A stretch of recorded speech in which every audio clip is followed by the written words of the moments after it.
ఓం శ్రీ మహాగణాధిపతయే నమః. ఓం శ్రీ మహాసరస్వత్యై నమః. ఓం శ్రీ గురుభ్యో నమః.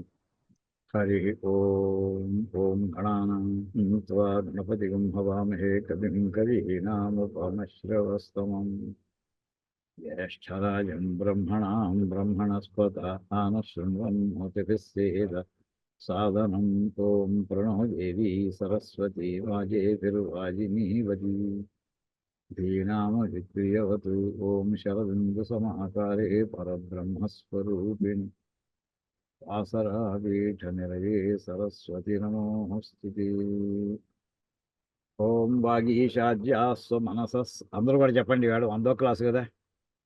ఓం వాగీషాద్యాః వాగీసాద్యాః సుమనసః సుమనసః సర్వార్థానాం సర్వార్థానాం ఉపక్రమే ఉపక్రమే యం నత్వా యం నత్వా కృతకృత్యాః స్యుః కృతకృత్యాసుః తం నమామి తం నమామి గజాననం గజాననం యస్య నిశ్వసితం వేదాః యస్య నిశ్వసితం వేదాః యో వేదేభ్యః యో వేదేభ్యః అఖిలం జగతు అఖిలం జగతు నిర్మమే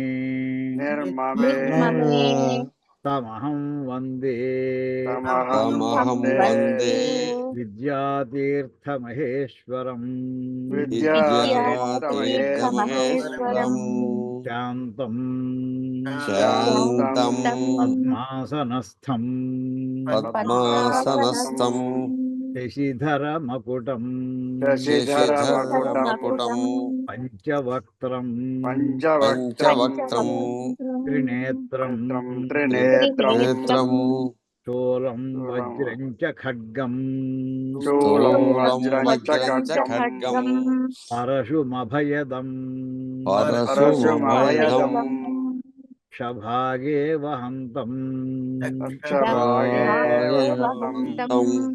నాగం పాశం చ ఘంటాం నాగం పాశం చ ఘంటాం ప్రళయహుతవహం ప్రళయహుతవహం తాంకుశం వామభాగే తాంకుశం వామభాగే అనాలంకారయుక్తం నానాలంకారయుక్తం స్ఫటికమణినిభం స్ఫటికమణినిభం పార్వతీశం నమామి పార్వతీశం నమామి.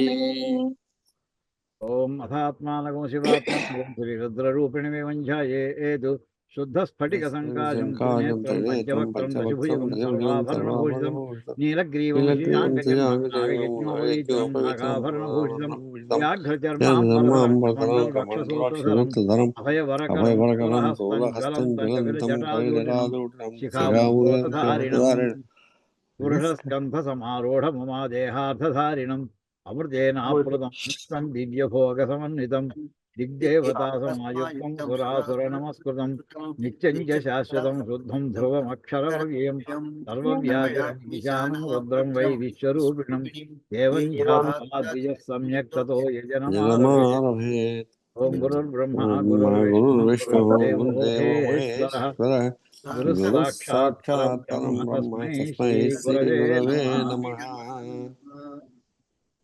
ఇవాళ అందరికీ తరగతి వచ్చిన అందరికీ స్వాగతం. పరమేశ్వరుని యొక్క సంపూర్ణ అనుగ్రహం మనం పొందామని చెప్పుకోవడానికి కారణం ఏంటంటే ఇవాళ 100వ తరగతి. అసలు రుద్రభాష్యం అలా విషయం తీసుకోవడమే సాహసోపేతమైంది. అటువంటిది 100 గంటల వరకు మనం ప్రయాణం చేసామంటే ఆయన సంపూర్ణ అనుగ్రహం కాకుండా ఇంకేముంటుందో సార్. పూర్వం అసలు అది ఈవేళ అందులో చమకంలో ఇంకా మొత్తం మన రుద్రాధ్యాయం రుద్రభాష్యం అని చెప్పిన దాంట్లో రుద్రాధ్యాయం అనేది మామూలుగా మన నమ్మకానికి వాడతాం. కానీ మనం రుద్రభాష్యం అనడంతో రుద్రుడికి సంబంధించినటువంటిదే కనుక చమకం కూడా అందులోనే అంతర్భాగంగా తీసుకున్నాం మనం.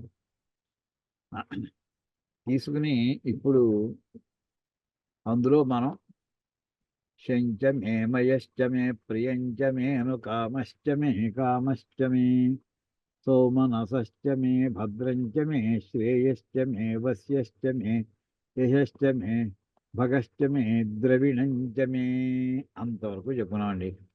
ఇంకా ఇందులో ఈ శంచమే అనే ఇది అనువాకం అంటే ఒక పేర. ఈ పేరాలో 2 సప్పేరాలు ఉన్నాయి. 2 పనసలు అంటారు. పనస అంటే 50 పదాలు. ఇంకా మొదటి 50వ పదం పూర్తవలేదు మనకి. మొదటి పనస ఈ శంచమేలో మొదటి పనస పూర్తవలేదు. ఇప్పుడప్పుడే కిందటి వారం 4 క్లాసులు అయ్యాయి. ఈ వారంలో అప్పుడే 2 అయ్యి ఇవాళ 3వ క్లాసు. 7 గంటలు పట్టింది. ఇంకా ఇది పూర్తి కాలేదు. అపూర్వమైనటువంటి విషయాలన్నీ ఇందులో దొర్లుతున్నాయి. స్ఫురణకు వచ్చినవి కూడా పరమేశ్వరునికి అనుగ్రహంతో ఏవి జ్ఞాపకం వస్తాయో అన్ని అందరితోటి షేర్ చేసిన భాగ్యాన్ని ప్రసాదించాడు పరమేశ్వరుడు. ఈవేళ తర్వాత పదానికి వెళదామండి. ఓం యంతాచ మే ధర్తాచ మే క్షేమశ్చ మే ధృతిశ్చ మే విశ్వంచ. అందులో ఎంత ఎంత అంటే ఇందులో ముందర భాష్యం చూసి తర్వాత మిగతా మన ఉదాహరణలు చూద్దాం. ఎంత అంటే నియామక అంటే కంట్రోల్ చేసేవాడు అని, అంటే ఆచార్యాది. అంటే ఇక్కడ నాకు ఎంత కావాలి, నన్ను నియామకుడు, నాకు ఒక నియామకుడు లభించాలి అని ప్రార్థిస్తున్నాడండి. అదే కదా చమకమ్మ కోరుకుని, నాకు ఆచార్యాది వర్గము లభించాలి. ఎందుకు?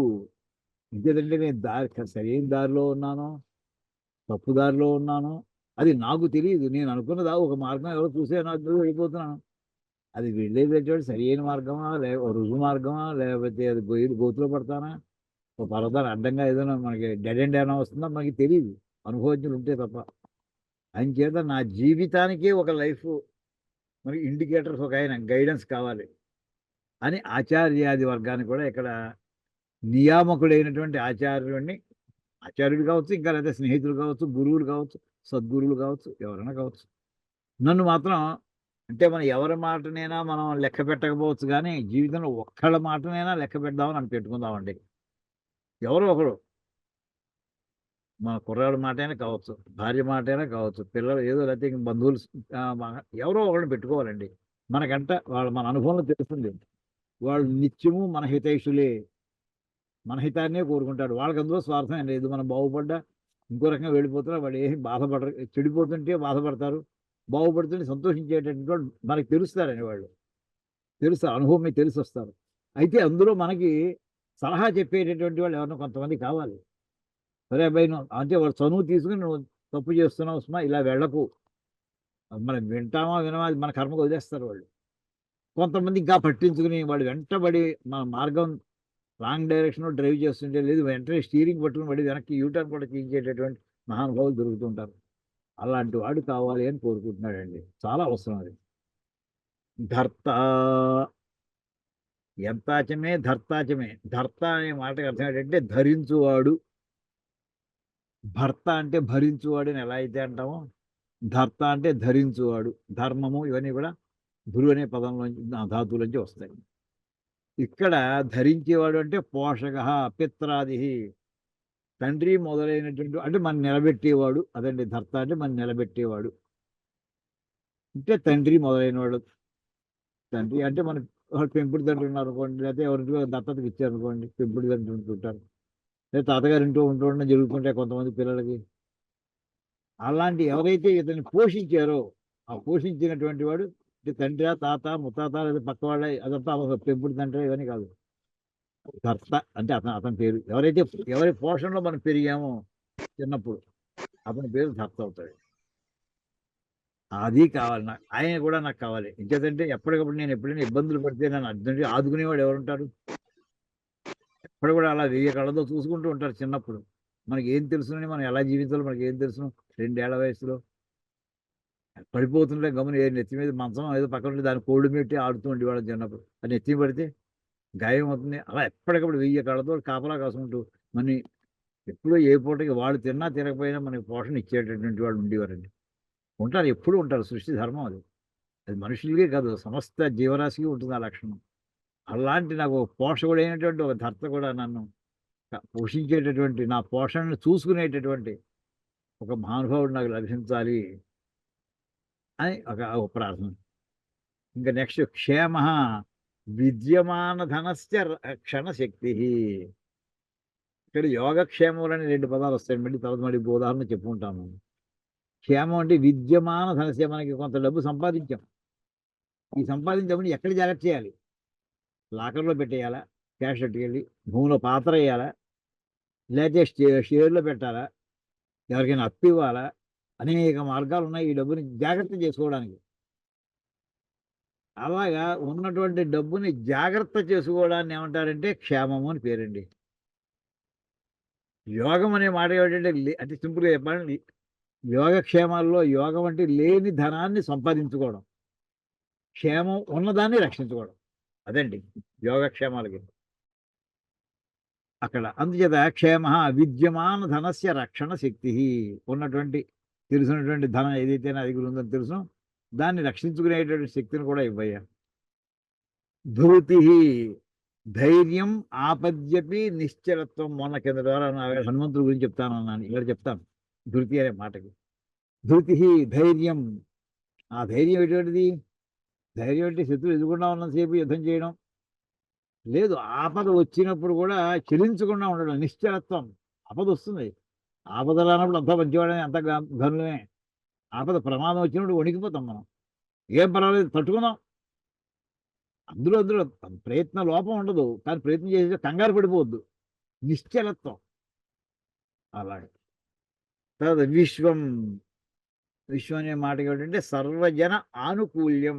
విశ్వం అంటే యూనివర్సు, గెలాక్సీ ఇది కాదండి. ఇక్కడ అందరూ నాకు అనుకూలంగా ఉండుగాక, అంటే ఎవరితోటి నాకు గొడవ లేకుండా ఉండుగాక. అక్కడికి ఒక పనస అవుతుందండి. విశ్వంచ మే మహశ్చమే, ఇది 2వ పనస అంటే శంఖమేరం. ఇప్పుడు అంతవరకు మనకి లభించినటువంటి ఉదాహరణలు చూస్తున్నామండి.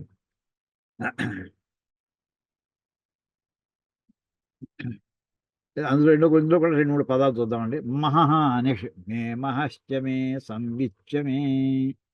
మహః అనే మాట ఏమిటంటే పూజ, పవిత్రత, మహస్సు మహానుభావుడు, మహాన్, మహతి, ఇలాంటి పదాలను కూడా మహ అనేటటువంటి పదంతో అంటే పూజ్యుడు, పూజనీయుడు, పూజా స్థానము, ఇవన్నీ కూడా ఈ మహా శబ్దంలో వస్తాయండి. నాకు పూజ లభించాలంటే పూజనీయుడైనటువంటి వ్యక్తులు లభించుగాక, పూజనీయమైనటువంటి వస్తువులు లభించుగాక, పూజనీయమైన స్థలం లభించుగాక, అన్నీ వస్తాయండి మహా అనే దాంట్లో. తర్వాత ఒక మాట ఉండండి, సంవిత్. వేద శాస్త్రాది విజ్ఞానం. ఇదండి వేదములు శాస్త్రములు ఆది మొదలైన వాటి యొక్క జ్ఞానము, విజ్ఞానం. ఇది నాకు లభించుగాక అని ఇక్కడ పెట్టుకుందామండి. ఇక్కడ ఎన్ని అవుతాయో చూద్దాం. ఇందులో ఎంత మనం ఎంత అని చెప్పుకోవాలండి. ఎంత అనే మాటకి నియామక అని చూసామండి. దీని మీద కల్పతరు అనేటటువంటి ఒక గ్రంథంలో నియామకుడు అంటే కంట్రోల్ చేసేటటువంటి వాడు, దీని మీద సూర్య భగవానుడికి అన్వయిస్తూ ఒక శ్లోకం లభించిందండి. ఏకచక్ర రథో యంత వికలో విషమాహయా ఆక్రమచ్చేవ తేజస్వి తథాప్యర్కో నభస్థలం. ఆయన సూర్యభగవానుడు ఎటువంటి వాడైనా అంటే ఏకచక్ర రథ, 2 చక్రాలు ఉంటే అది స్టేబుల్గా ఉంటుంది. ఒక చక్రం ఉండేటటువంటి రథం అది ఏ పక్కన పడి ఈ పక్కన పడిపోవచ్చు, ఆ పక్కన పడిపోవచ్చు, కానీ అలాగే నిలబడుతుంది అది. ఎంత వికలహ. ఎంత అంటే గుర్రాలకి పగ్గాలు పట్టుకునేటటువంటి సారథి, అతను నియామకుడు. రథానికి నియామకుడు ఎవరంటే రథికుడు కాదు, రథంలో కూర్చున్నవాడు కాదు, రథాన్ని నడిపేవాడు సారథి, డ్రైవరు. అతను వికలహ, హ్యాండిక్యాప్డ్, అనూరుడు. అతనికి నడువు కింద భాగం ఏం లేదు, తొడలు లగైదు. నా ఊరుహు, ఊరు అంటే తొడలు, అనూరుహు తొడల నుంచి కింద భాగం ఏది లేనటువంటి వాడు. అటువంటి వాడు రథాన్ని కంట్రోల్ చేస్తున్నాడు. ఎంత గుర్రాలు ఎటువంటివయ్యా?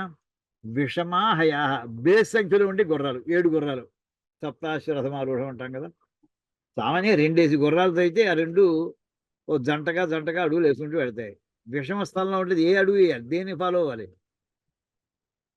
అయినా ఇవన్నీ కూడా లోపాలే.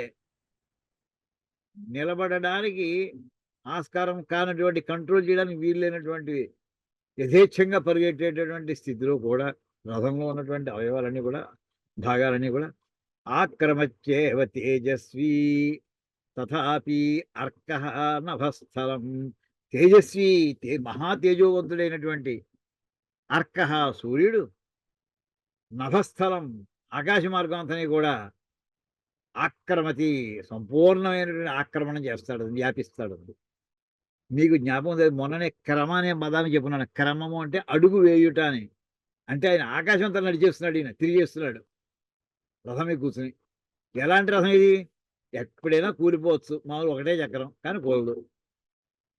కాళ్ళతోటి గుర్రాలని తనడానికి అలాంటివి ఏం లేవు. అలాంటి సారథి దొరికాడు. బేస్ సంఖ్యలో ఉండేటటువంటి గుర్రాలు ఉన్నాయి.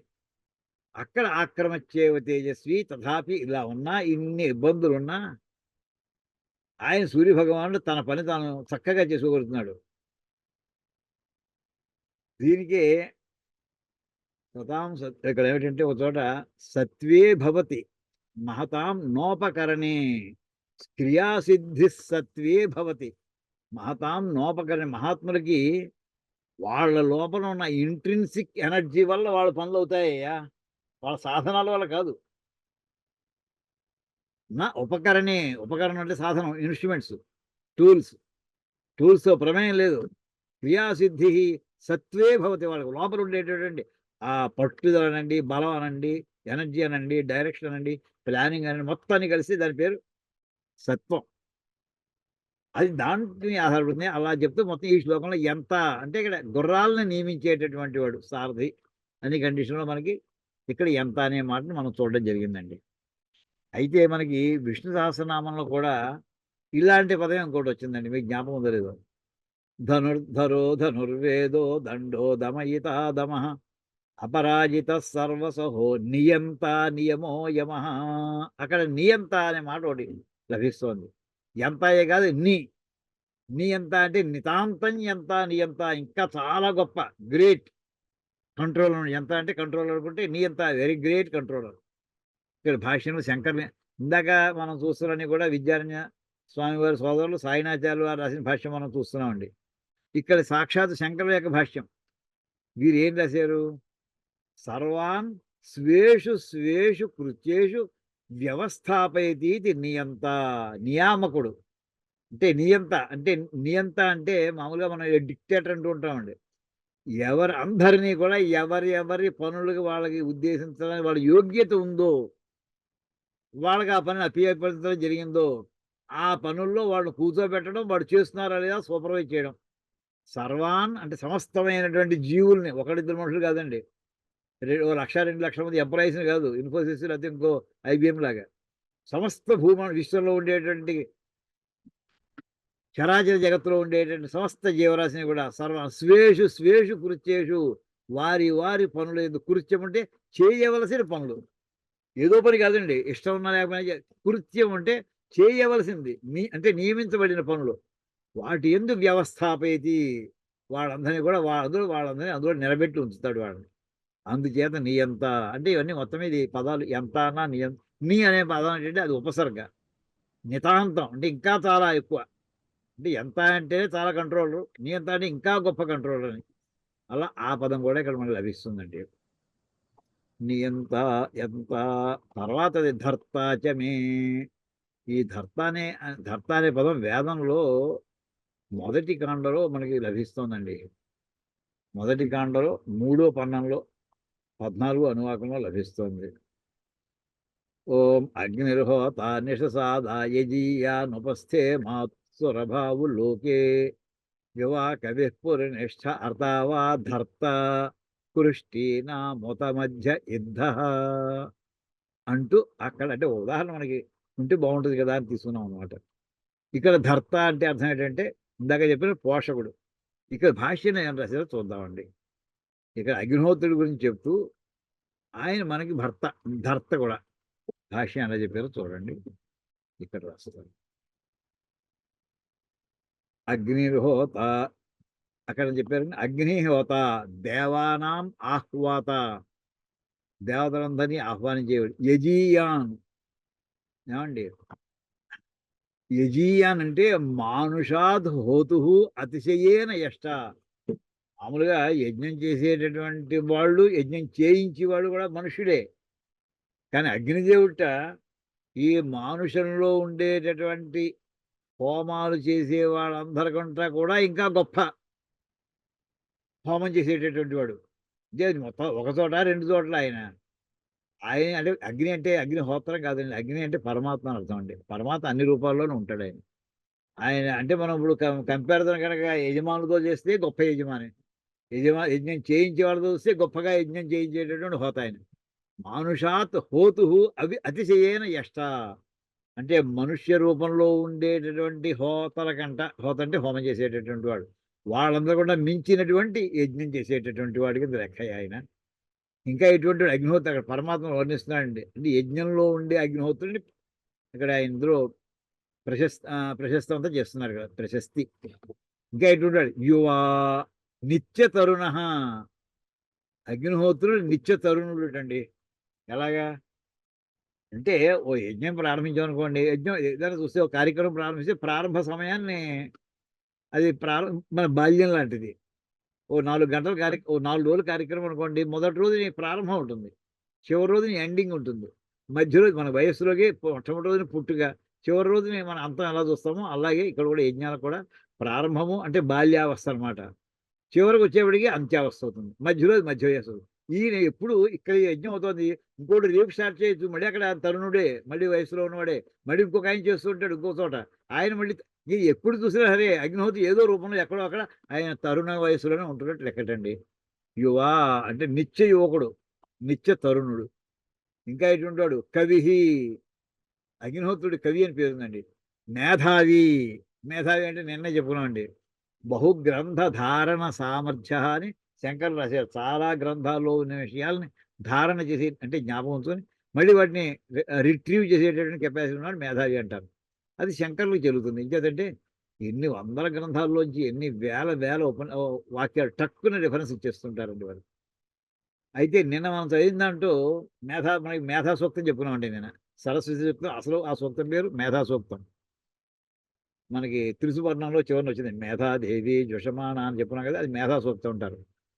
ఆ మేధా సూక్తంలో కూడా మేధావి అంటే ఏం చెప్పారు, చాలా గ్రంథాలని, గ్రంథంలో ఉన్న టెక్స్ట్ని యాజ్ ఇట్ ఈజ్గా జ్ఞాపకం ఉంచుకోవడం ఒకటి, వాటి అర్థాలను కూడా మళ్ళీ జ్ఞాపకం ఉంచుకోవడం, అర్థంలో కూడా వెళ్ళేది మేధావి అనే మాటకి.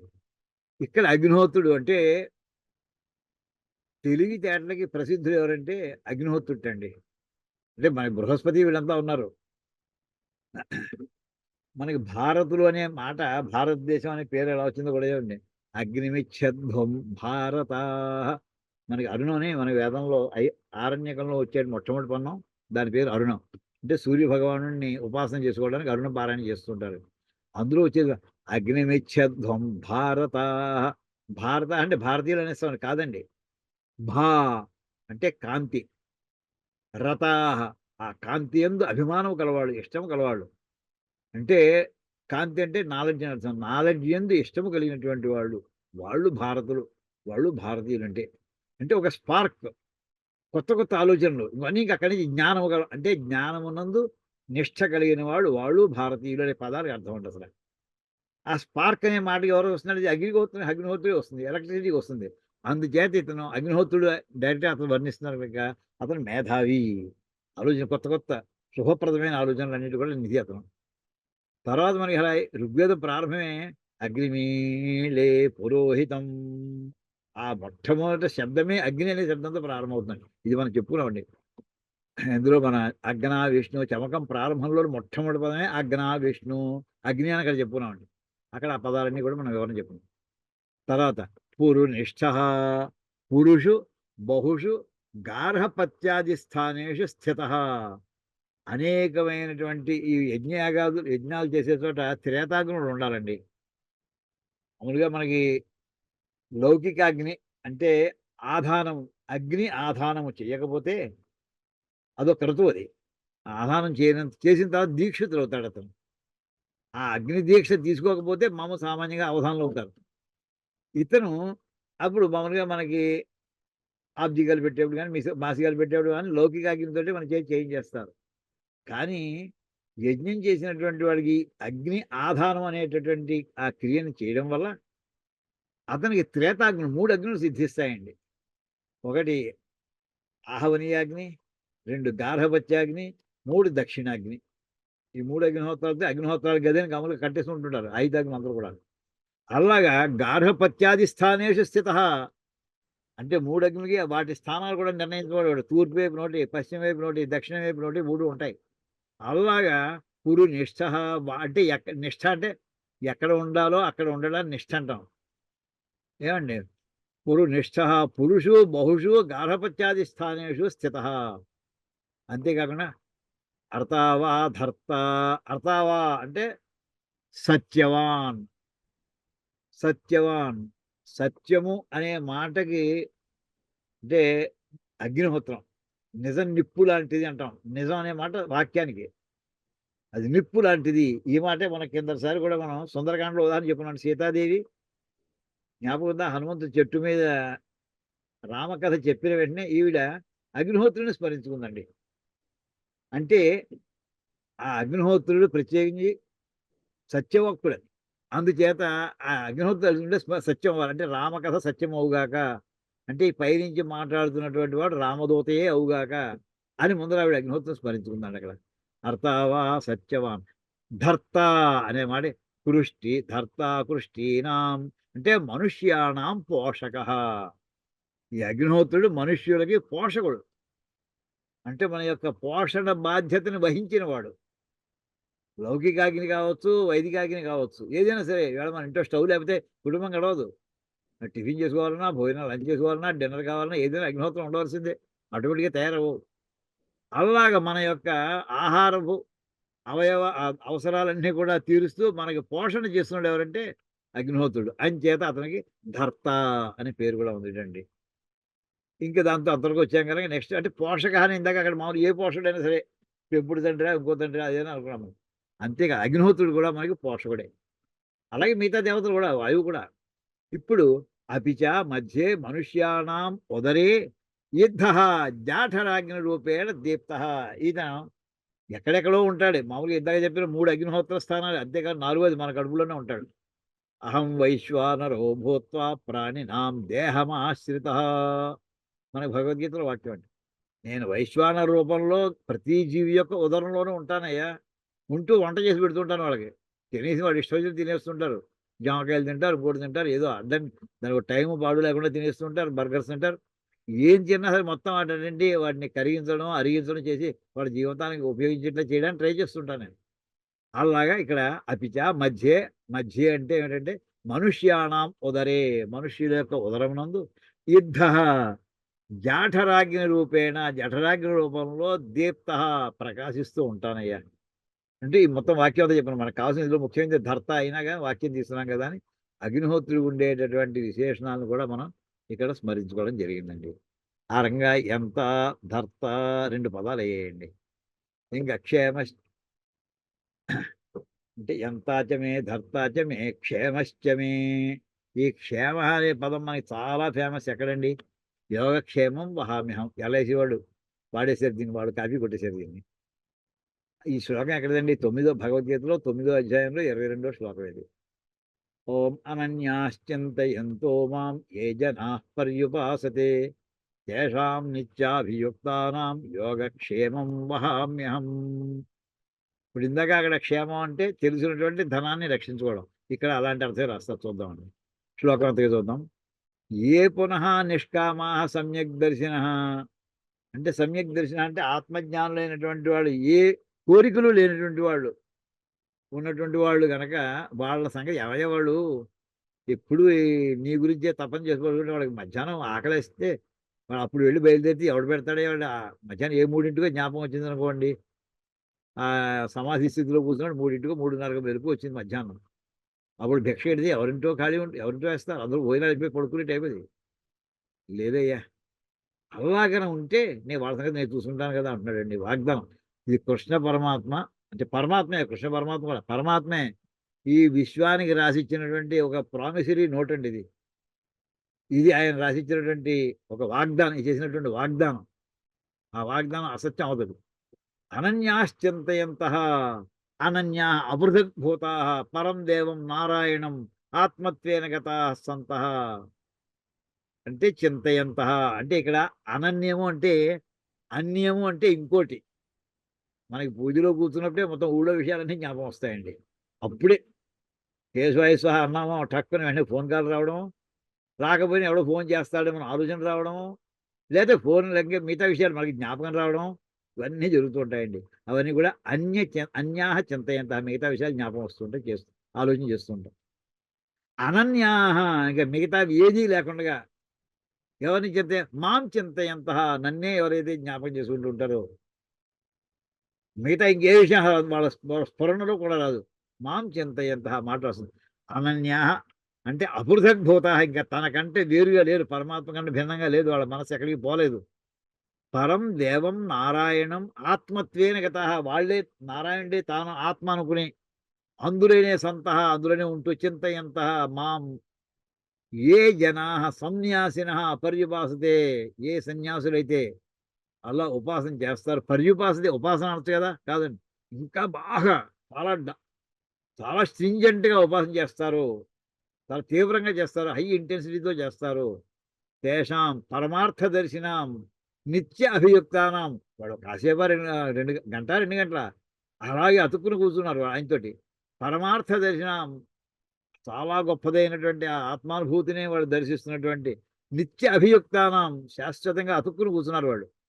సతతం అభియుక్తానం అంటే ఎప్పుడు ఆయన గురించి ఆలోచన వాళ్ళకి.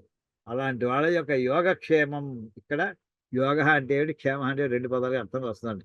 యోగ అప్రాప్తస్య ప్రాపణం అంటే మనకి లేని ధనాన్ని పొందడం. క్షేమ తద్రక్షణం మనం సంపాదించాం, ఆ సంపాదించాన్ని రక్షించుకోవడం.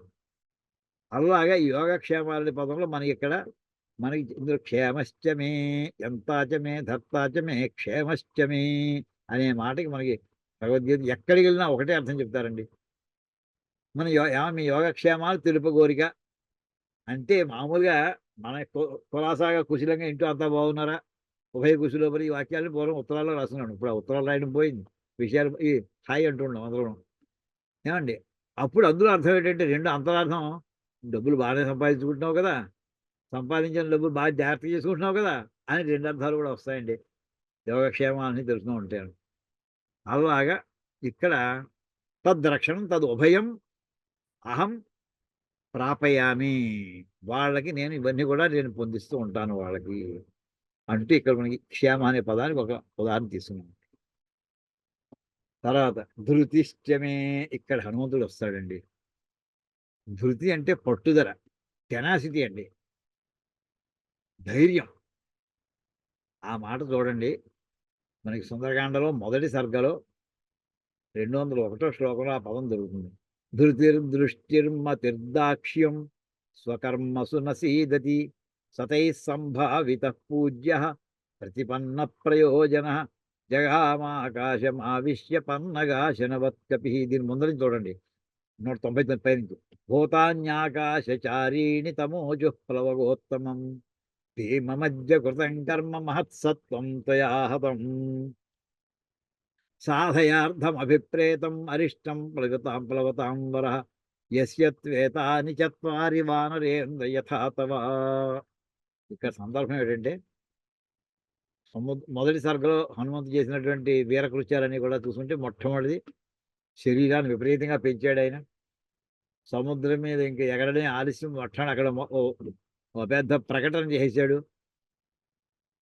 శ్రీరాముని యొక్క బాణం ఎలా రాఘవ నిర్ముక్త బాణం ఎలా పెడుతుందో అలా పెడతాను నేను, లంకా నగరం అంతా వెతుకుతాను, అక్కడ సీతాదేవి ఉంటే సీతాదేవిని చూసి వస్తాం, సీత అక్కడ దొరకలేదు స్వర్గలోకానికి వెళ్తాను, అక్కడ కూడా దొరకలేదు నరకలోకానికి వెళ్తాను, ఎక్కడెక్కడ అన్ని లోకాలు చూసి వస్తాను, చివరికి ఎక్కడా దొరకలేదు అనుకుందాం రావణాసుడు మొత్తం లంకతో సహా తెల్లగించి నేను పట్టుకొచ్చేస్తాను ఇక్కడికి అని ఒక పెద్ద ప్రకటన కూడా చేసేసి ఆయన ఎగిరాడు.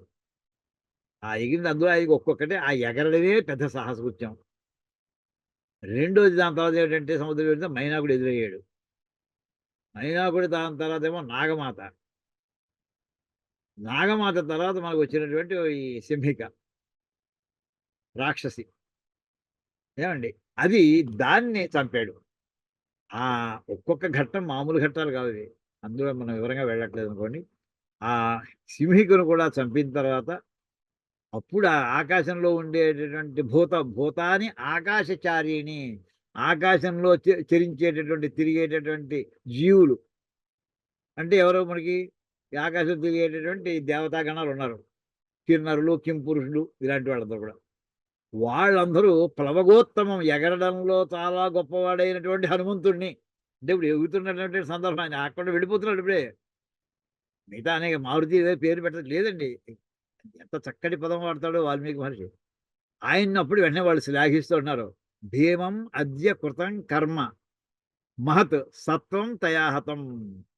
హే హనుమ, ఇక్కడ అద్య భీమం కర్మ కృతం, చాలా గొప్ప పని చేసేవయ్యా నువ్వు.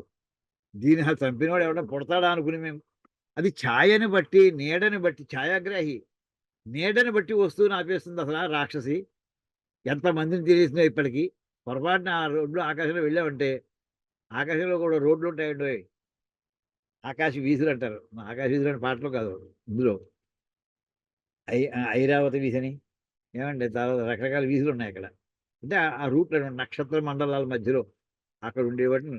అలాగా ఎంతమందిని తినేసిందో అది. అలాంటి దాన్ని చంపడం కోసం నువ్వు పుట్టావనుకుంటున్నావయ్యా. భీమ మధ్య కృతం కర్మ, చాలా భయంకరమైనటువంటి దాన్ని చంపడం చేసావు. నువ్వు చేసింది కూడా అంతకంటే ఇంకా భయంకరమైన కర్మ ఇది. లోపలికి వెళ్ళిపోతాడా అంగుష్ట మాత్రం అయిపోయి. దాని గుండె కనిపిస్తుందా, గోడలతోటి కోసి పడేసాడా, కోసేసి అక్కడ ఉంచాడా పోనీ లేదు, తీసుకొచ్చి బయట పట్టుకొచ్చాడు దాన్ని, లేదా అక్కడ వదిలేశాడు. అది మళ్ళీ నోరు మూసేసేలోగా, ప్రాణం పోయి నోరు మూసేసేలోగా మళ్ళీ బయటికి దూకేశాడు ఆయన. ఎంత సాహసం అండి అసలు అది. చెప్పి మహత్సత్వం తయాహతం, చాలా గొప్ప జీవి. సత్వం అంటే జీవి, నీ చేత చంపబడిందయ్యా.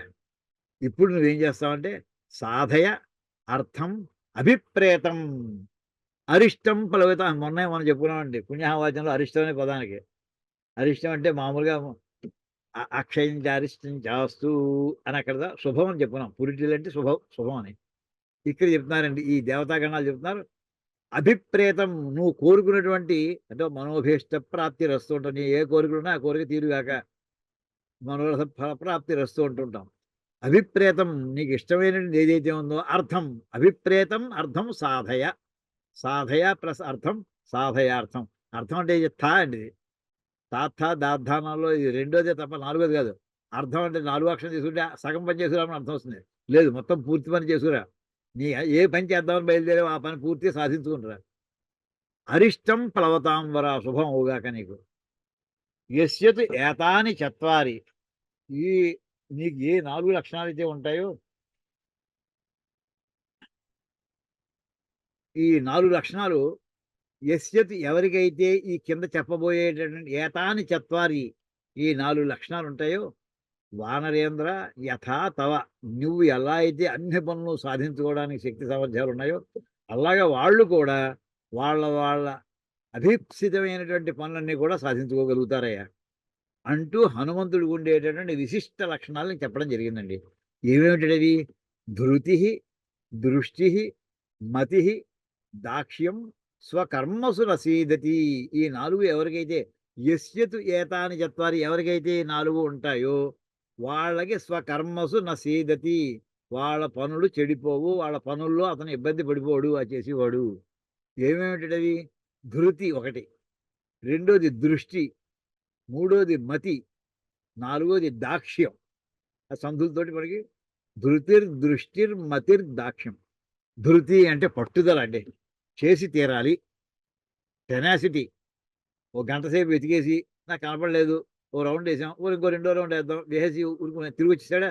లేదు, అక్కడే కూర్చున్నాడు లంకలో. ఆవిడ కనిపించకపోతే ఇంకా నాకు పని ఏమిటి ఇక్కడ? నేను వెనక్కి ఎలా పెడతాను, అసలు ఏ మొహం పెట్టి పెడతాను? ఆత్మహత్య చేసుకుంటాను అంతే అనుకున్నాడు తప్ప పని మాత్రం మానలేదండి. పని సాధించుకోగలిగాడు. నసీదతి స్వకర్మసు నసీ. అలా ఎవరికైతే ఈ 4 ఉంటాయో వాళ్ళకి పనులు చెడిపోవు, పనుల్లో వాడు చెడిపోరు. రెండోది దృష్టి, దూరదృష్టి ఉంటుంది. దూరదృష్టి అంటే ప్రస్తుతం ఎలా బిహేవ్ చేయాలి, ఎప్పుడు ఎలా బిహేవ్ చేయాలి. లంకలో ప్రవేశించాడండి. ఎంత సైజు ఆకారంతో తిరిగాడు ఆయన? ఆయన ఫుల్ లెంగ్త్ మొత్తం ఆయన అడుగులతోటి ఆయన లోపల తిరిగాడా? ఆయన తిరగలేడా? తిరగలేదు. బుల్లి పిల్లి పిల్ల సైజులో వెళ్ళాడండి, తిరిగాడండి. అనవసరం ఇప్పుడు వాళ్ళ కంటపడ్డా నేను. అవసరం వచ్చినప్పుడు పెరిగిపోతాడు. సీతమ్మ వారు అన్నప్పుడు మలయ పర్వత సైజులో పెరిగిపోయాడు ఆయన. ఆ మాట యుద్ధం చేసేప్పుడు మళ్ళీ అలాగే ఉన్నాడు ఆయన. తిరిగి వచ్చేప్పుడు మళ్ళీ అలాగే ఉన్నాడు ఆయన. మధ్యలో రాక్షసులతోటి లేదా మేనకుడితోటి వీళ్ళంతా చేసేప్పుడు ఎంతంత సైజు అవ్వాలో అంతంత సైజు అయ్యాడు. మన మైనాకుడి తర్వాత మన నాగమాత దగ్గర, అలాగే దీని దగ్గర సింహిక దగ్గర. సైజు అనే చిన్న విషయం తీసుకుంటే ఎప్పుడు చిన్నదిగా ఉండాలి, ఎప్పుడు పొడుగ్గా ఉండాలి తాను. అది ప్లానింగ్. ఎప్పుడు మాట్లాడాలి, ఎప్పుడు మాట్లాడకూడదు. రావణాసుడితో మాట్లాడడానికి ఏం చెయ్యాలి?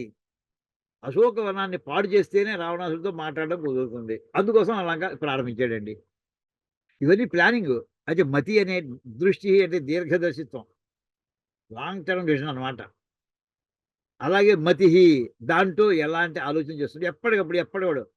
ఇప్పుడు వీడికి లొంగిపోదామా వద్దా? ఇంద్రజిత్తు బ్రహ్మాస్త్రం వేసాడు. క్షణంలో అయితే వాడి విముక్తి అయిపోయింది. బ్రహ్మగారిని స్మరించాడు, విముక్తుడైపోయాడు. ఇప్పుడు అలా వెంటనే మళ్ళీ యుద్ధం కంటిన్యూ చేద్దామా? లేదు. ఇప్పుడు లొంగిపోయి తాను విడిచిపోయి బ్రహ్మాస్త్రం చేత విడివబడినట్టుగా ఎవరికి తెలియకూడదని, ఆ అస్త్రం చేత కట్టుబడిన వాడి వలే అతను తీసుకెళ్ళేట్లా ఒప్పుకున్నాడు. వాడు ఆ టైంలో కర్రలతో కొట్టారు హనుమంతుడిని, చేతులతో గుద్దేశారు పాపం. అయినా సరే చేత అక్కడ ఆలోచన చేస్తున్నాడు. రావణాసుడి వెళ్ళాలంటే కాసేపు ఓర్చుకుందాం, ఏమైంది? ధృతి, దృష్టి, మతి, దాక్ష్యం, దక్షత, సమర్థత. ఏమండి ఎంతమందిని చంపేయడండి తను లంకలో వెళ్ళాక? దానికి రెండు రకాలు. దక్షత అనే సమర్థత రెండు రకాలు. యుద్ధం చెయ్యకుండా పని సాధించుకోవడానికి ట్రై చేయడం ఒక భాగం, అవసరం వస్తే యుద్ధము చేయడం.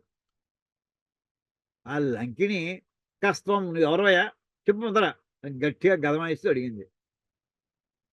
మామూలు మనం అయితే భయపడిపోయి వెంటనే మన పేరు ఊరు అన్నీ మొత్తం అడ్రస్తో సహా చెప్పేసి ఐడి కార్డులు అన్నీ చూపించేస్తామండి ఎవరు అయితే మామూలుగా.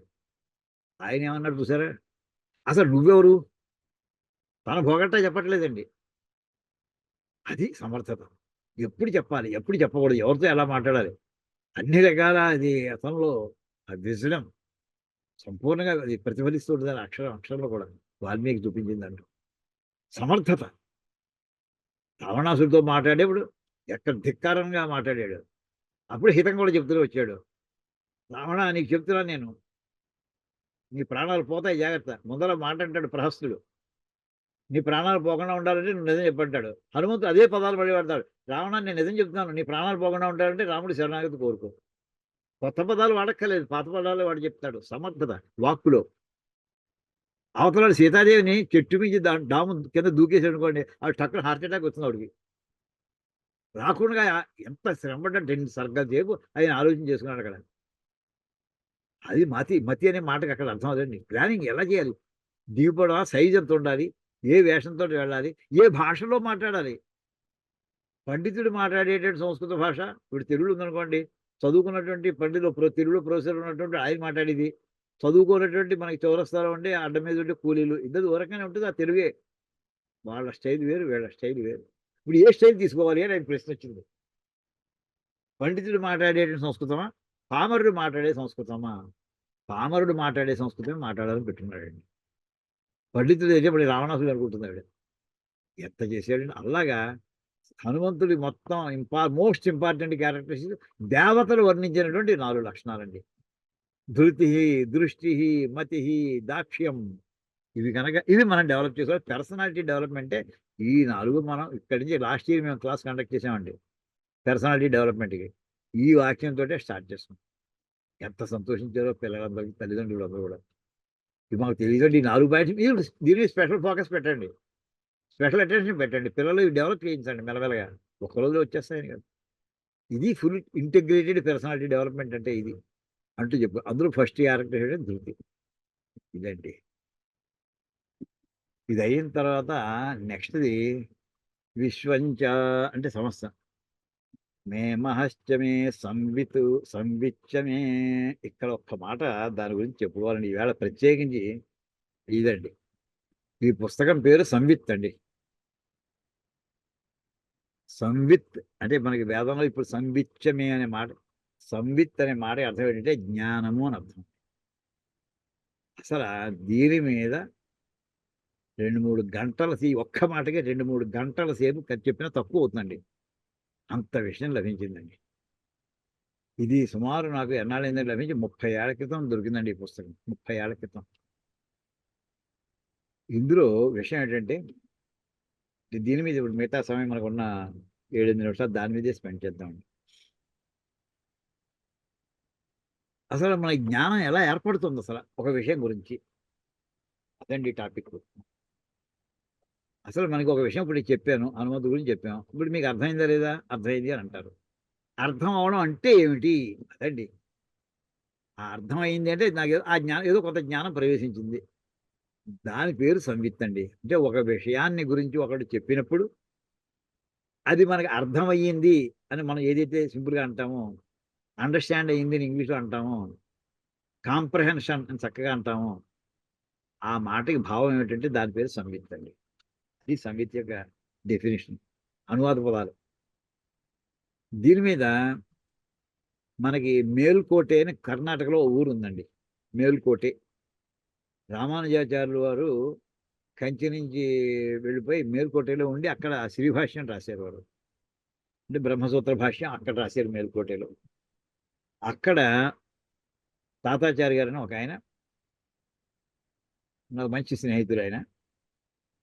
ఆయన అక్కడ ఒక అకాడమీ ఫర్ సాంస్క్రిట్ అకాడమీ అని ఒక సంస్కృతం రీసెర్చ్ సెంటర్ పెట్టారాయన. 86 ఆ ప్రాంతంలో. Almost 40 years back. ఆయన 93లో ఒక సెమినార్ పెట్టారండి. ఆ సెమినార్ దాని టైటిల్ ఏంటంటే సాంస్క్రిట్, కంప్యూటర్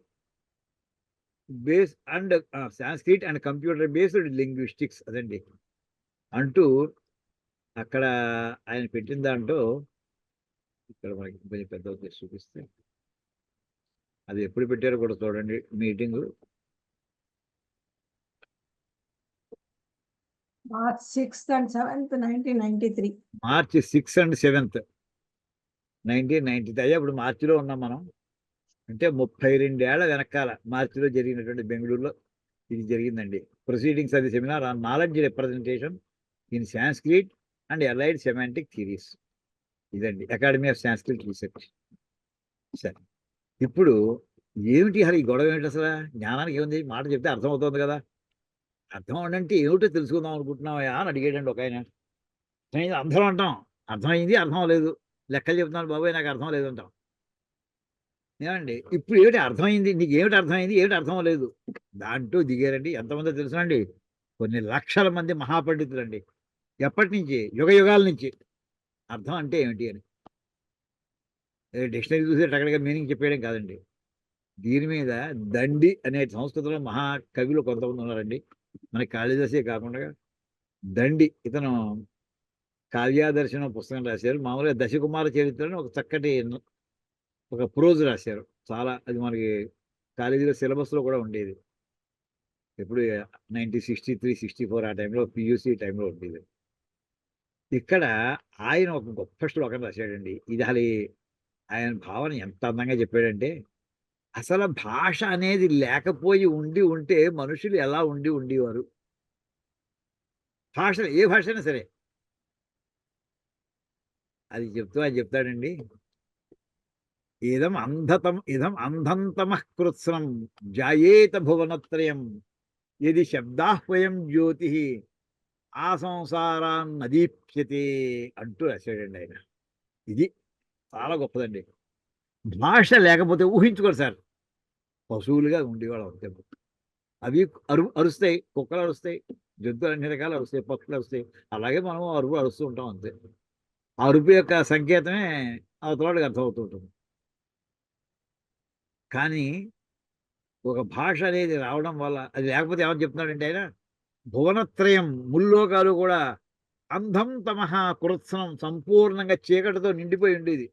చీకటి అంటే వెలుతురు లేకపోవడం కాదండి, జ్ఞానం లేకుండా ఉండేది. అజ్ఞానంతో నిండిపోయి ఉండేది. ఇప్పుడు కుక్కలు అరిచేయండి, కాసేపు నాకు అది ఎలా అరిచిందో వాటికి ఏమైనా జ్ఞాపకం ఉంటుందా? ఎక్కడ రికార్డింగ్ ఏం లేదు, అది పుస్తకాల మీద రాసుకోవట్లేదు, మరి రికార్డింగ్ ఇన్స్ట్రుమెంట్స్ ఏం లేవు, పోతాయి. మనకి అనాది కాలం నుంచి నోటితోటి అన్న మాటని ఒక మీడియం మీద పెట్టడం ఒకటి ప్రారంభించారండి. అది తాళపత్రం కావచ్చు, లేకపోతే ఇంకో పత్రం భూర్జపత్రం కావచ్చు, బెరడు కావచ్చు, దేని మీద సరే దాన్ని రికార్డ్ చేయడం ప్రారంభించారు. దానివల్ల ఎన్నాళ్ళు నిలబడింది. ఇప్పుడు మనకి తాళపత్రం కదా, మనకి వాల్మీకి రామాయణం మన ఇంటో ఉత్తరకాండ తాళపత్రం లభించిందండి. ఉత్తరకాండ అంతా లభించింది. అలాగే మొన్న ఒక ఆయన ఇంకో తాళపత్ర గ్రంథం పట్టుకొచ్చి ఇచ్చారండి. అది మంత్రాలకు సంబంధించింది. ఏ మంత్రాలు అంటే ధనుర్వేదానికి సంబంధించిందని చెప్పారు. ఇది కాకుండా చరకుడు, సుశ్రుతుడు ఈనాటి వాడు, యుగ యుగాలు వేల వేల సంవత్సరాల క్రితం నాటి వాళ్ళు, వాళ్ళ గ్రంథాలు ఈవేళ కూడా లభ్యమవుతున్నాయండి. తెలుగులో మహానుభావులు అల్లసాని పెద్దన, కృష్ణదేవరాయలు, ఆముక్తమాల్యద, మనుచరిత, ఇవన్నీ కూడా మనకి తాళపత్రాలు ఈవేళకి ఒరిజినల్ టెక్స్ట్ కూడా దొరుకుతున్నాయండి. ఈవేళకి రికార్డింగ్స్ ఉండగలుగుతున్నాయి. విద్యత శబ్ద రూపంలో దానికి ఒక రూపాన్ని ఇవ్వగలిగాం. శబ్దం అయితే దీన్ని పలకడం అయితే ఎలా పలికేరు కూడా ఉంచడం వేదాలు ఉన్నాయండి. 5000 క్రితం నాడు వేదవ్యాస మహర్షి ఒక మంత్రాన్ని ఎలా ఉచ్చారణ చేసేవారో ఈ వేళకి అదే విధంగా మంత్రోచ్చారణ జరుగుతోందండి. అనుమానం లేదు. వేద పాఠశాల సుశిక్షితులైనటువంటి వేద పండితులు అదే రకంగా ఏ రకమైనటువంటి వర్ణ లోపము కానీ, శబ్ద లోపం కానీ, స్వర లోపం కానీ ఏది లేకుండా పలుకుతున్నారు వాడు. ఇదంతా కలిపి జ్ఞానం, శబ్దాహ్వయం, దీని వేది శబ్దం. ఈ శబ్దం అనేటటువంటి ఈ జ్యోతి కనుక లేకపోతే ఈ ముల్లోకాలు కూడా శుద్ధ చీకట్లో కొట్టుమిట్టాడుతూ ఉండేవి అంటూ గొప్ప వాక్యం రాస్తాడండి. నసోస్తి ప్రత్యయో లోకే యః శబ్దానుగమాధృతే అనువిద్ధమివ జ్ఞానం సర్వం శబ్దేన భాసతే. వాక్యపదీయం అని చెప్పి భర్తృహరి, మన భర్తృహరి సుభాషితాలు జ్ఞాపకం వస్తాయండి. భర్తృహరి మనం చెప్పాను, మనకి ఆర్టిఫిషియల్ ఇంటెలిజెన్స్ మూల పురుషుడు అండి నా దృష్టిలో. ఆయన 2000 సంవత్సరాల క్రితం దాని మీద వ్యాసం రాశాడండి. ఆ పుస్తకం పేరు వాక్యపదీయం. ఈవేళ మనం చెప్పేటటువంటి చాట్ జీపీటీ, ఇంకోటి ఏవైతే ఉన్నాయో డీప్ సీక్, వీటన్ని మూల గ్రంథం రాసేసాడు ఆయన. దాని పేరు వాక్యపదీయం. ఆయన అది సర్వం శబ్దేన భాషతే. ఒక శబ్దం ఉంది కనుక నీకు ఆ వస్తువు గుర్తించగలుగుతున్న, వస్తువు చూడక్కలేకుండా అని ఇక్కడి నుంచి ప్రారంభించారండి. ఈ టాపిక్స్ అన్నిటి మీద డిస్కస్ చేయడానికి ఆయన పెట్టినటువంటి సెమినార్కి వచ్చినటువంటి ఎమినెంట్ స్కాలర్స్ అండి, మహామహోపాధ్యాయులు కొంతమంది. ఏమండి, తర్వాత అబౌట్ సెమినార్ అంతా చేసిన తర్వాత న్యాచురల్ లాంగ్వేజ్ కంప్యూటర్స్ వాళ్ళు కొంతమంది అండి. ఇందులో మాకు తెలిసినటువంటి వాడు కె రామకృష్ణమాచార్యులు, ఆయనేమో విద్యాప్రేరణ చదువుతుండేవారు, నేనేమో బీఎస్సీ చదువుతుండేవాడు. ఇద్దరు సమకాలికులు. ఆయన వైస్ ఛాన్సలర్ కూడా అయ్యారు. ఇది కాకుండా అంటే ఇందులో కంప్యూటర్ వాళ్ళని ఇన్వెస్ట్ చేశారు, సిఎస్ఆర్ ప్రభు గారిని, ఇలాంటి వాడిని. ఇది కాకుండా న్యూరో ఫిజిషియన్స్, న్యూరో సర్జన్స్ని వాళ్ళని కూడా ఇన్వాల్వ్ చేశారు. అంటే అల్టిమేట్లీ జ్ఞాపకం అంతా బ్రెయిన్లో జరుగుతుంది. బ్రెయిన్లో ఏమవుతుంది, ఈవేళ ఉన్న కండిషన్లో నువ్వు మైక్రోస్కోప్ పెడతావు, ఇంకోటి పెడతావు, న్యూరల్ నెట్వర్క్స్ ఉన్నాయి. ఆ న్యూరల్ నెట్వర్క్స్లో దాని బేసిక్ ఎక్కడ ఉంటుంది. నేను చెప్పిన రామశబ్దం చెప్తే ఆ రామశబ్దం ఎక్కడ ఉంటుందో నాకు చెప్పబోయా. అప్పుడు న్యూరాన్స్ గురించి చెప్పాలి, న్యూరాన్ ప్రాపర్టీస్ చెప్పాలి. చెప్పు నువ్వు కాస్త, మేము తెలుసుకుంటాం అంటూ మొత్తం మీద అటు సంస్కృతం పండితుల్ని, అటు కంప్యూటర్ సైంటిస్ట్ని, ఇటు మెడికల్ డాక్టర్స్ని అందరినీ కూర్చోబెట్టి, ఇంకా వీళ్ళు కాకుండా షడ్దర్శనాల్లో అపూర్వమైనటువంటి కృషి చేసినటువంటి శాస్త్రవేత్తలందరినీ పిలిచారండి. ఏం చేతంటే ఈ అక్షరం అనేటటువంటిది ఏ రూపంలో లోపల రికార్డ్ అవుతుంది అని ప్రశ్న వేశారండి. ఒక అక్షరం మనం మాట్లాడేమో వాల్మీకి అని అన్నామండి. విన్నారా అంటే విన్నా, ఎదురున ఒకడు ఉంటే ఆ విన్నాను అంటాడు. ఏమన్నాను అంటే వాల్మీకి అంటాడు. ఇప్పుడు నేను అన్నది ఏమిటి, నాకు ఎలా వచ్చింది నోట్లో మాట, అది నా బ్రెయిన్లో ఇంతకు ముందరే రికార్డ్ అయ్యి ఉండాలి. అది ఓ మెమరీ సెటప్లో ఉంది నా మెయిల్లో. అది నా భాషలోకి మారింది. తెలుగు అక్షరాలు తెలుగులో మాట్లాడుతున్నట్టుంటే వాల్మీకి అనే పదంలోకి వచ్చింది. వాల్మీకి రాసివాడు. ఈ భాష మళ్ళీ అందులోకి వెళ్తాం, మళ్ళీ అతని మెమరీలోకి వెళ్తుంది. ఆ మెమరీలో మళ్ళీ అతను చెప్పమంటే అతని భాషలో మళ్ళీ పట్టుకొస్తున్నాడు. So memory to language, language to memory, ఈ process language to language, person to person, ఈ ప్రాసెస్ అంతా ఎలా జరుగుతుందని చెప్పేటటువంటి ఈ స్కీమ్ని ఏమంటారంటే శాబ్ద బోధ. శబ్ద అంటే శబ్దమునకు సంబంధించిన దాని పేరు శాబ్దము. బోధ అంటే జ్ఞానం అవుతుంది. శబ్దమునకు సంబంధించినటువంటి జ్ఞానం మీద ముఖ్యంగా ఇప్పుడు ఏవేమి శాస్త్రాలు, ఇందులో మన శాస్త్రాల ప్రకారం ఏమున్నాయి చూస్తే ఇక్కడ లిస్ట్ ఇచ్చాడండి. 6 దర్శనాలు దానికి సంబంధించినవండి. 6 దర్శనాలు న్యాయము, వైశేషికము, యోగ, సాంఖ్యము, పూర్వమీమాంస అండ్ ఉత్తర మీమాంస. ఈ దర్శనాలు ఇవి. ఈ 6 దర్శనాలు కూడా శాబ్ద బోధన మీద కృషి చేస్తాయి. అంటే జ్ఞానం అర్థం చేసుకోవడం అనే విషయం దీన్ని ఈ 6 కూడా కృషి చేస్తాయండి. ఇందులో మొత్తం వ్యాకరణం కూడా వస్తాయి. ఇది కాకుండా వ్యాకరణం ఉంది, యోగం ఉంది, ఇవన్నీ కూడా వస్తాయండి. ఇప్పుడు సింపుల్గా ఏమిటండి ఈ గొడవ అంతాను, చివరికి ఎలా అర్థమవుతుంది చెప్పేయండి అని అన్నారు అనుకోండి. ఎలా అర్థమవుతుందంటే అంత గమని అర్థమైపోతుందండియా అని చెప్పి దీని మీద 2 ప్రసిద్ధమైనటువంటి సిద్ధాంతాలు బయలుదేరాయంటారు. అర్థం అవడం అంటే ఏమిటి? ఆ సిద్ధాంతాల పేరే నోరు తిరగదండి. ఒకటి అభిహిత అన్వయవాదము. ఇక్కడ ఇదండి అభిహితాన్వ సవర్ణ దీర్ఘసంధి చేస్తే అభిహితాన్వయవాదము అదొక సిద్ధాంతం అండి. రెండోది అన్వితాభిధానం అన్వితాభిధానము అన్వితాభిధాన వాదము రెండో రకం అండి. అన్విత అభిధాన వాదము 2 రకాలండి. తేడా ఏమిటంటేనండి చిన్న ఎగ్జాంపుల్ చెప్పుకుందామండి. ప్రాబ్లం ఏంటి అసలు ఇందులో అర్థం చేసుకోవడం ప్రాబ్లం ఏంటంటే ఏం లేదు, చాలా ఉంది బాబు అసలు విషయం అంతా. బాలుడు కుక్కను కొట్టాను అన్నామండి. బాలుడు కుక్కను కొట్టాను, ఓకే అర్థమైంది. ఏది కష్టమైంది ఆగవయ్యా. ఈ 3 పదాలు ఉన్నాయి, బాలుడు, కుక్కను, కొట్టాను. ఈ బాలుడు అనే పదం చెప్పేప్పటికి కుక్కను అనే మాట ఇంకా రాలేదు కదండి. కొట్టిన క్రియ కూడా లేదు కదా. బాలుడు అక్కడే ఉన్నాడు. అక్కడ బాలుడు ఏం చేస్తాడు మీకు ఎలా తెలుసునండి? బాలుడు అనే పదం వాడినప్పుడు అయిపోయిందండి, బాలుడు వాడేశానండి. కుక్కను అనేప్పుడు బాలుడు వెళ్ళిపోయాడు, బాలుడు పదం లేదు అక్కడ. కుక్క ఇది కూడా కనిపిస్తుంది నాకు, బాలుడు కనిపించట్లేదు. అది ఏం చేస్తుంది, వాడు ఏం చేస్తున్నాడు కూడా తెలియట్లేదు నాకు. అది కూడా పదం వాడి 3వ పదం దగ్గర వచ్చాడు, కొట్టేను అన్నామండి. అప్పటికి ఆ బాలుడు లేదు, కుక్క లేదండి. ఎవరు కొడతావు కొట్టుని. ఇదండి సమస్య. 1 at a time తీసుకుంటే పదాలని నీకు అర్థం ఎలా వస్తుంది అసలు? మొదటి పదం వాడుతుంటే రెండో పదం లేదు, మిగతా ఏ పదం లేదు. రెండో పదానికి వచ్చినట్టు దాని ముందర పదాలు కొట్టుకుపోయాయి గాలికి, కొత్తవి రాలేదు, తర్వాతవి రాలేదు. అసలు క్రియాపదం దగ్గర వచ్చేవాడికి కర్త లేడు, కర్మ లేడు, ముందర ఇప్పుడు గాలిలో కలిసిపోయాయి. ఇప్పుడు నీకు ఎలా అర్థమవుతున్నాయా అని అడిగాడండి ఒక ఆయన. దీన్ని అంటే ఒక వాక్యంలో ఉండేటటువంటి పదాలు అంటే ఏ పదానికి ఆ పదానికి అర్థం తెలిస్తే వాక్యం అర్థమైపోతుందా? ఇప్పుడు నేను చెప్పిన పరిస్థితి వస్తుందండి. బాలుడు చెప్పినప్పుడు బాలుడే గుర్తుకొస్తుంది. ఎవడో కుర్రాడు కుక్కని, ఒక్కొక్క తెల్ల కుక్క, నల్ల కుక్క, పుచ్చు కుక్క, ఏదో కుక్క జ్ఞాపకం వస్తుంది. కొట్టడం, అది కరవడం ఏది చేస్తుంది.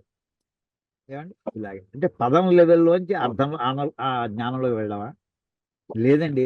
ఒకడు చూస్తున్నాడండి, ఒకడు చూస్తున్నాడు, ఒక కుర్రాడు కుక్కను కొట్టడం. అక్కడ కుక్క కనిపిస్తుంది, మనిషి కుర్రాడు కనిపిస్తున్నాడు, కుక్క కనిపిస్తుంది, వాడు కొట్టడం కూడా కనిపిస్తుంది వీడికి. ఇంట్లోంచి అది ఏమిటవుతుందో రాదు, ఎవరో బామ్మగారు అడిగింది ఇంట్లోంచి. ఏం లేదా కుర్రాడు కుక్కను కొడుతున్నాడు వీడు చెప్పేశాడు, మధ్యలో విన్నవాడు. 3 చూసాడు వీడు. మరి ఈ పదాలు ఎక్కడి నుంచి వచ్చాయి? ఇప్పుడు వాడు చూసింది ఒకటే దృశ్యం, బాలుడు ప్లస్ కుక్క ప్లస్ కొట్టడమే చూసాడు వీడు. ఈ 3 కింద ఎవరు స్ప్లిట్ చేశారు? ఎక్కడ స్ప్లిట్ అయింది? దృశ్యం ఒకటే, ఒకటే ఫోటో అది, ఆ వీడియోలో ఉన్నది ఒకటే ఇన్సిడెంట్. ఈ 3 కింద ఎక్కడ స్ప్లిట్ అయింది? అంచేత వాక్యం అంతకీ తెలుసుకుని దాంట్లో ఏ పదానికి ఆ పదం సెపరేట్ చేయడమా, లేక ఏ పదానికి ఆ పదం సెపరేట్గా తీసుకుని వాటన్నిటిని గుచ్చుకుని అన్వయించుకోవడమా అని ఫండమెంటల్గా వెళ్తే అర్థం ఏంటంటేనండి, టాప్ టు బాటమ్ గ్రామరా, బాటమ్ టు టాప్ గ్రామరా, పదాల నుంచి వాక్యమా, వాక్యం నుంచి పదమా, పదాలా, అక్కడికి వెళ్తున్నాడు సిద్ధాంతం. ఇదంతా వెళ్ళిందా చివరికి ఇంకోటండి, నేను తెలుగులో పాఠం చెబుతున్నానండి. సింపుల్గా ఇది మీ ఇంట్లో ఇంగ్లీషే చెప్పాలనుకోండి, మీ మనవలకి సింపుల్ వాక్యాలు చెప్పగలరా చెప్పలేరా? చెప్పగలరు. ఇప్పుడు నేను చెప్పిన తెలుగు అక్షరాలు మీ మైండ్లో ఎలా స్టోర్ అయ్యాయి? అవి తెలుగు అక్షరాల రూపంలో స్టోర్ అయ్యాయా? అంటే ఇలాగా ఆ షేపులు కూడా వెళ్ళిపోతాయా లోపలికి? ఇప్పుడు టైప్ చేస్తుంటే ఏబీసీ కొడితే ఏబీసీ, ఆ కీమీ కొడితే ఏ ప్రింట్ అవుతుంటుంది.